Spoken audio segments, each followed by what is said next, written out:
예수님의 제자들이나 우리나 별로 다를 게 없습니다. 성경은 다 똑같습니다. 그들도 약속을 붙잡았어요.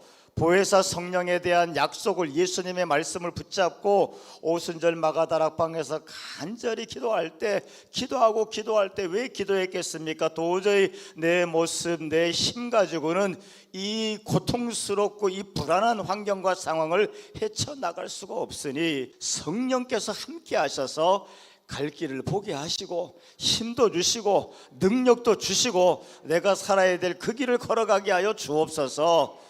그들이 간절히 그 심정으로 기도할 때 성령 충만함을 받은 것 같이 제자들이 성령 충만 받은 사실이 왜 성경에 기록되었습니까? 너희도 받으라고 기록된 줄로 믿습니다. 그래서 이 밤에 정말 하나님의 약속의 말씀을 믿음으로 간절히 기도할 때 성령 충만 받고 돌아가시기를 축원하겠습니다. 예수님께서 그렇게 말씀하셨습니다. 내가 아버지께 구하겠으니 그가 또 다른 보혜사를 너희에게 줄 것이다. 제자들이 부여잡고 기도한 예수님의 약속은 그겁니다. 또 다른 보혜사를 너희에게 줄 것이다. 보혜사는 위로하는 자고 도와주는 자고 변론하는 자고 중보하는 자고 내 편에서 나를 돕는 분이 보혜사인데, 또 다른 보혜사라고 하는 것은 제자들에게 3년 동안 동행하면서 믿음의 길을 가르쳐 주시고 도와주시고 사랑하시고 격려하시고 축복하시는 분이 예수님이신데, 제자들에게 예수님은 보혜사였다는 겁니다. 그런데 이제 예수님께 십자가 달려 죽으시게 되면은 예수님처럼 너희들을 도와주고 너희들을 인도해주고 진리를 깨우쳐주고 믿음의 길로 이끄시는 그 또 다른 보혜사를 보내주겠다는 거예요. 예수님은 어떤 보혜사십니까? 육체로 오셔서 3년 동안 제자들과 함께 거하시는 보혜사셨고, 또 다른 보혜사 성령님은 이제 우리 안에 오셔서 내 안에 내주하시면서 나와 함께 예수님께서 제자들을 가르치고 돕고 인도하셨던 것처럼 성령님께서는 내 안에 오셔서 나를 돕고 나를 변호해 주시고 나를 중보해 주시고 내게 권능을 주시는, 또 하나님의 진리를 깨우쳐 알게 하시고 예수님을 알고 하나님을 아는 영생의 삶을 살 수 있도록, 하나님 나라의 삶을 살 수 있도록 내 안에 오셔서 인도하시는 분, 그 또 다른 보혜사가 성령님인 줄로 믿습니다. 제자들에게 예수님이 계셨던 것처럼 성령님께서 우리에게는 보혜사로서 역사하시고 도우시고 계실 줄로 믿습니다. 성령님은 어떻게 우리 안에 내주하게 되십니까? 예수 그리스도의 복음을 믿고 구원받아 하나님의 자녀가 된 자는 성령께서 그와 함께하기 시작하시는 줄로 믿습니다. 영접하는 자 곧 그 이름을 믿는 자는 하나님의 자녀가 되는 권세를 주셨습니다. 예수 그리스도를 우리가 언제 영접해 드립니까? 예수님께서 내 모든 죄를 짊어지시고 나 대신 십자가에 죽으셨다. 예수님으로 말미암아, 그 사랑으로 말미암아 나의 모든 죄가 다 씻겨졌고 나는 이제 하나님의 자녀가 되었고 하나님께 담대히 나갈 수가 있다. 예수 그리스도 안에서 나는 하나님의 자녀가 되었고 하나님의 권속이 되었고 하나님과 연합되었다. 복음의 죄 사함을 통해서 하나님과 막힌 모든 것이 사라지고 하나님과 연합된 것을 확신하는 자마다 구원받은 자요, 하나님의 자녀가 된 자요, 성령께서 그 중심에 내주함이 시작되는 자인 줄로 믿습니다. 성령께서 내 안에 내주하시는 것, 내가 성령을 따라 사는 삶, 이것이 그리스도인이죠. 이게 새로운 삶이고 예수님께서 십자가에서 생명 주신 이유이며 결과입니다. 우리는 보이지 않고 들리지 않을지 몰라도 우리를 창조하신 하나님은 우리의 모든 저주를 걷어내 주시고 죽음을 걷어내 주시고 우리가 행복하게 살 수 있는 길을 창조주 하나님은 아셨고 독생자의 희생으로 우리에게 주신 결과가 성령의 내주입니다. 성령께서 내 안에 들어오셔서, 다시 말해서 내가 이제는 성삼위일체 하나님과 연합이 되었고 성령 하나님과 동행하는 삶을 살기 시작하는 것, 더 이상 고아처럼 살지 아니하고 나의 목자가 되셔서, 하나님께서 내 목자가 되셔서 푸른 초장과 맑은 시냇물로 인도하는 그 약속의 말씀이 이루어진 것, 예수님께서 오셨을 때 아무도 그걸 원치 않았습니다. 그게 뭔지도 몰랐습니다. 하지만 성령 안에서 우리는 깨닫기 시작한 줄로 믿습니다. 하나님께서 우리를 바라보실 때 우리가 모든 저주와 모든 고통에서 벗어나고 해방되는 유일한 길은 성령 하나님께서 내 안에 오셔서 내 삶을 인도할 때 비로소 가능하다는 사실을 하나님은 아셨기 때문에 독생자의 생명을 주시기까지 우리에게 그런 새로운 삶을 주셨습니다. 이전 것은 지나갔으니 보라 새 것이 되었도다. 더 이상 육체로 살지 아니하고 내 안에 계신 성령님을 따라 사는 은혜의 삶, 중생의 삶, 거듭난 삶, 새 삶을 살아가시기를 축원하겠습니다. 우리가 예수 믿는 믿음과 동시에 하나님의 형상이 회복되었기 때문에 영적 지정의가 생긴 것을 기억하시기를 바라고, 우리가 아무리 예수님을 믿는다 할지라도 성령의 충만함을 받지 못하면 계속해서 육적 지정의가 내 삶을 인도하는 그 저주에서, 그 고통에서 벗어날 수가 없습니다. 예수님을 믿는다 하면서도 고아처럼 살아가는 것이죠. 하지만 분명히 하나님은 예수 그리스도의 복음으로 말미암아 우리를 구원하시고 영적 지정의가 우리에게 하나님의 형상이 다시 회복되게 하신 줄로 믿습니다. 성령 충만한 사람은 하나님의 형상이 충만해질 것이고, 성령 충만한 사람은 영적으로 생각하고, 과연 성령을 따라 살아가는 삶이 나와 무슨 상관이 있으며, 성령을 따라 살아가는 삶이 하나님께서 내게 예비하신 얼마나 큰 축복이며, 성령을 따라 반드시 살아가야겠다고 하는 내 마음의 결단이 있으시기를 다시 한번 축원하겠습니다. 성령 충만이 예수 믿는 사람들이 정말 믿음으로 살아갈 수 있는 유일한 길입니다. 신앙생활은 내 힘으로 하는 게 아니에요. 성령의 충만함이 필요합니다. 성령의 도우심만이 우리를 그리스도인으로서 말하고 느끼고 생각하고 결정하고 걸어가게 할 줄로 믿습니다. 성령 충만만이 더 이상 고와 같은 외로운 삶이 아니고 하나님과 더불어 사는 복된 삶이 되어질 줄로 믿습니다. 성령 충만만이 더 이상 나의 연약함의 한계 속에 살아가는 것이 아니고 하나님의 축복과 권능의 무한한 능력 가운데 살아가는 길인 줄로 믿습니다. 그래서 하나님께서는 우리에게 성령을 선물로 주셨습니다. 예수 믿는 순간 이미 성령께서는 내 안에 내주하기 시작하셨고, 그 성령이 충만한 자는 성령을 따라 한 걸음씩 내딛기 시작할 것이며, 야곱의 축복이 아닌 이스라엘의 축복으로 살아가는 놀라운 하나님의 예비하심에 대해서 이 밤에 눈을 번쩍 뜨시기를 바라고, 정말 하나님 내 목자가 되셔서 나를 인도하여 주옵소서, 이스라엘의 복을 받게 하여 주시고 하나님의 능력과 지혜와 권세 가운데 살게 하시며 하나님의 자녀로서 만족하는 삶을 살게 하여 주시옵소서. 할렐루야. 성령께서 내주하시는 삶에 대해서 성령 하나님이시기 때문에 너희 몸이 하나님의 성전인 것을 알지 못하느냐?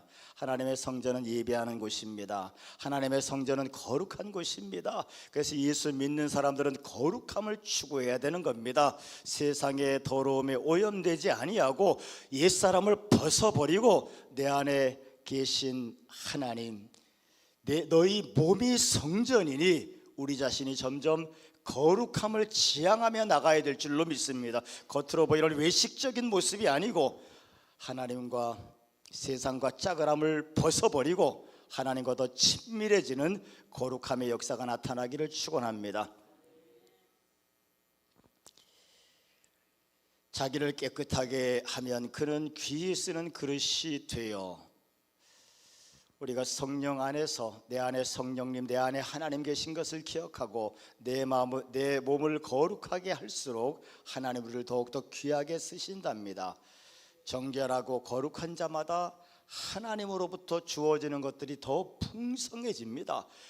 부정한 것과 하나님의 축복이 겸하여 같이 있을 수 없습니다. 불평과 원망과 염려가 하나님의 축복과 같이 할 수 없습니다. 내가 거룩할수록 하나님과 열린 통로가 더욱더 넓어질 것이고 더욱더 생명력이 충만하게 될 줄로 믿습니다. 거룩함으로 하나님 앞에 더욱더 크게 쓰임받고 더 큰 복을 받는 저와 여러분 되시기를 축원하겠습니다. 성령에 내주한다는 것은 하나님과 친밀하고 인격적인 관계요, 하나님 앞에서 참여하고 나누고 또 연합한다고 말씀을 드렸습니다. 성령의 코이노니아죠. 우리가 성령을 따라 행할 때 세 가지가 아주 중요합니다. 일단은 하나님과의 친밀한 관계, 교제 아니겠습니까? 성령의 코이노니아 가운데 교제의 의미가 있는 것은 우리가 하나님을 대할 때 막연한 대상으로 생각하지 말라는 거예요. 하나님은 우리의 아빠, 아버지다. 하나님은 나의 아빠라고 하는 그런 친밀한 마음으로 하나님을 대할 때 거북하고 눌리는 감정이 아니고 하나님 앞에 친숙한 마음으로 다가와라. 이것이 성령의 교통 가운데 첫 번째 교제입니다. 우리의 신앙생활 가운데 하나님께 평안함이 있기를 바라고 예수 안에서 친숙하게 언제든지 달려가는 저와 여러분 되시기를 바라며, 혹 하나님 앞에 범죄했을지라도, 하나님 앞에 참으로 부끄러울지라도 그래도 하나님 앞에 나가는 그 통로는 열려있기를 축원하고, 그럼에도 불구하고 예수 안에서 하나님 앞에 그 부끄러움을 이기고 그 추함을 이기고 하나님 앞에 그래도 나갈 수 있는 저와 여러분 되시기를 축원하겠습니다. 하나님은 저와 여러분들이 그렇게 하나님 앞에 나오기를 원하며 코이노니아 가운데 교제를 말씀하시는 겁니다. 나는 너의 아빠가 되니 언제라도 너에게 열려 있으니 친밀함으로 내게 다가오라고 말씀하시는 겁니다. 우리가 성령을 따라 행할 때 우리가 따라가야 되는 성령님에 대해서, 성령 하나님에 대해서 그런 친밀한 마음, 중요한 것을, 그것이 중요한 것을 말씀하시고, 두 번째로 참여와 나눔입니다. 성령을 따라 행할 때 예수님께서 하나님의 구원 계획에 참여하셨습니다. 그리고 예수님은 본인의 생명을 구원 계획에 내려놓으셨습니다. 참여와 나눔이죠. 우리는 성령의 은사를 통해서 사역을 감당하게 됩니다. 성령의 은사를 통해서 교회를 세우고, 성령의 은사를 통해서 세상을 섬기고, 성령의 은사를 통해서 사명을 감당할 때 참여와 나눔의 일들을, 그것에 대해서 열정이 생기고 소원이 생기고 달려갈 때 하나님께서 우리에게 지혜를 주시고 능력을 주시고 하나님을 더 깊이 아는 축복을 더해 줄 줄로 믿습니다. 우리의 신앙이 성장하는 거죠. 구경꾼 신앙이 아니고 하나님의 구원 계획에 참여하고 하나님의 구원 계획에 내가 드려짐으로 말미암아 참여와 나눔으로 말미암아 하나님 앞에 쓰임 받고 하나님의 능력과 하나님의 지혜와 하나님의 축복을 체험하는 사람이 되어지고 신앙이 점점 더 성장하는 하나님의 축복의 그릇이 될 줄로 믿습니다. 성령의 은사를 확신하시기를 바라고, 성령의 은사를 따라 하나님의 계획에 참여하고 나누는 그런 소원과 열정이 성령 안에서 드러나시기를 축원하겠습니다. 성령을 따라 살아가는 삶은 연합하는 삶들이죠. 예수님께서 십자가에서 죽으셨다고 하는 것은 죄인인 우리와 거룩한 하나님을 연합하게 하는 사건이었습니다. 더불어 성도와 성도를 연합하게 하는 사건입니다. 그랬다면 그 성령 하나님을 따라 사는 우리들은 마땅히 연합을 추구하고 연합을 위해서 희생하고 연합의 열매를 거두는 하나님의 사람이 되어야 될 줄로 믿습니다. 시편 133편에 형제가 연합하여 동거함이 어찌 그리 선하고 아름다운고 거기서 여호와께서 복을 명령하셨나니. 성도가 서로 연합하고 동거하고 교제하는 모습이 하나님 볼 땐 너무 좋은 거예요. 왜? 예수님은 죽기까지 연합을 이루신 분이기 때문에. 얼마나 연합하는 성도들의 모습이 좋았으면 거기서 하나님의 축복을 명령하셨다는 겁니다. 여러분 정말 복을 받기 원하십니까? 십자가의 연합이 여러분의 신앙의 소원이 되시기를 주님의 이름으로 축원하겠습니다. 예수님께서 연합을 위해서 생명을 내주셨기 때문에 교회 공동체 가운데서 연합을 추구하는 사람들에 대해서 축복 안 할 수가 없습니다. 예수님의 눈길은 그에게 머물고 그에게 능력과 그에게 권능을 부어주실 줄 믿습니다. 자, 성령의 충만함은 개인으로부터 시작해서 공동체를 세우고 세상을 향해서 달려가게 됩니다. 성령에 충만하면 일단 개인이 살고 교회가 살고 세상이 삽니다. 너희는 세상의 빛이라, 너희는 세상의 소금이라. 뭘 가지고요? 너희는 세상의 빛이라, 너희는 세상의 소금이라 말씀하셨는데 뭘 가지고요? 우리 것 가지고는 갈등밖에 더 나오겠습니까? 우리 것 가지고는 욕심밖에 더 나오겠습니까? 오직 성령의 충만함을 입은 자들, 성령을 따라 사는 자들이 나도 살고 교회도 살리고 세상도 살리게 될 줄로 믿습니다. 제가 가장 싫어하는 부류 중에 한 사람이 어떤 종류의 사람이라고요? 교회 생활에 열심인 사람. 말이 좀 이상한가? 교회 생활만 익숙한 사람, 교회 안의 스타. 한번 옆 사람 얼굴 볼까요? 교회 안의 스타인가? 그것도 안 돼? 자, 하나님의 창조 계획, 왜 하나님께서 인간을 만드셔서 문화 명령이 무엇입니까? 하나님이 만드신 이 세상을 하나님의 말씀과 사랑으로 다스리라고 인간을 창조하셨습니다. 인간이 창조된 목적은 하나님 앞에 매달려서 권능과 능력과 생명과 사랑으로 충만한 상태에서, 성령으로 충만한 상태에서 세상을 세워나가라는 거잖아요. 세상을 말씀으로 다스리고 세상을 조화롭게 다스리라는 거예요. 인간의 창조 목적은 세상을 배제하고는 존재할 수 없습니다. 교회 생활 잘하라고 우리를 창조한 게 아니에요. 교회 안에서 성령이 충만해지고 교회가 성령에 충만해지면 그 성도와 교회는 반드시 세상에 나가서 본인의 진가를, 본인의 가치를 증명해야 될 줄로 압니다. 우리가 정말 믿음이 있다고 하면 세상에 나가서 하나님의 생명의 통로로 쓰임 받으시길 바랍니다. 세상을 어둡게 하는 자가 아니고 세상 한귀퉁이를 밝히는 하나님의 사람, 그 사람이 성령의 사람이고 그 사람이 하나님의 창조 목적과 질서에 맞게 사람답게 살아가는 삶인 것이죠. 먼저 내 자신이 성령으로 충만해지시기를 축원하겠습니다. 술 취하지 말라 이는 방탕한 것이니 성령의 충만함을 입으라. 술 취하 세상의 것들로 왜 방탕해지면 하나님이 없으니까, 성령으로 만족하지 못하니까, 성령께서 내게 말할 수 없는, 세상이 줄 수 없는 기쁨과 만족을 주시는데 성령으로 충만하지 못하니까 그 마음이 하나님이 계시지 아니하니까 공허해져서 술을 마시게 되는 거예요. 공허해져서 세상의 탐욕을 쫓아가고 공허해져서 욕심을 부리기 시작하고 타락하기 시작하는 겁니다. 결국 육체대로 살면 반드시 망한다고 기록되어 있습니다. 하나님의 사랑의 마음을 다시 한번 기억하시기 바라요. 하나님을 모르고 공허한 심령 가지고 세상의 것들로 채우면서 그것으로 어떻게 하든지 살아보려고 버둥버둥 되는 사람은 육체로 사는 삶이요, 사망에 이르는 삶이 반드시 죽을 것이로되 육체대로 살면 반드시 죽습니다. 하나님은 그 삶에서 우리를 건져내신 거잖아요. 예수 십자가는 그 삶에서 우리를 건져내신 거잖아요. 방탕하고 공허하고 탐욕 속에 사로잡히는 그 삶에서 건져내신 거잖아요. 그래서 우리를 하여금 성령을 따라 사는 새로운 삶으로 인도하셨습니다.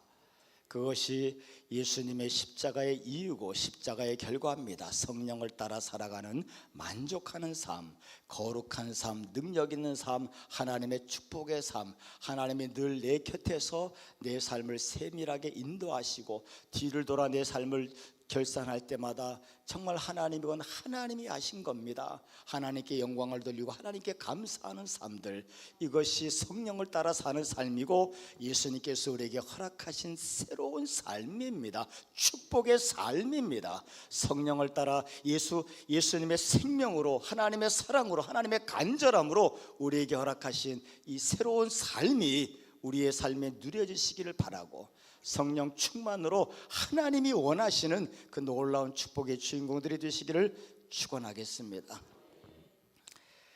하나님의 사람들은 먼저 내가 성령으로 충만해야 그리스도인으로 살아갈 수 있고 새로운 삶으로 살아갈 수 있습니다.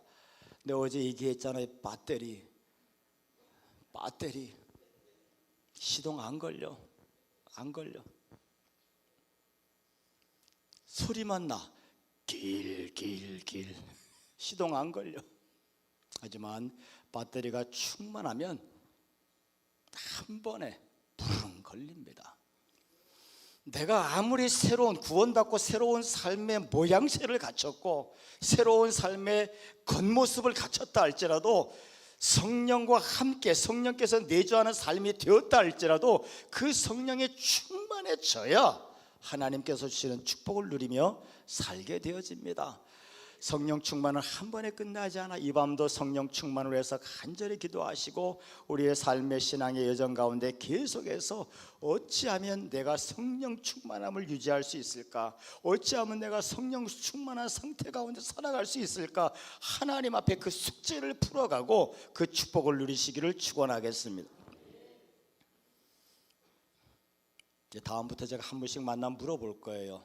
시동 잘 걸리십니까? 하나님께서 독생자의 생명을 시까지 이렇게 우리에게 주시고자 하는 새로운 삶이고 축복의 삶입니다. 하나님의 안타까움과 하나님의 뜨거운 열정의 심장이 느껴지시기를 바라고, 우리를 이렇게 축복하셨으면 최소한 갖다 누리기라도 해야죠. 성령 충만받아 하나님의 축복의 사람들로 사라지시기를 주님의 이름으로 축원하겠습니다. 아까 말씀드린 것처럼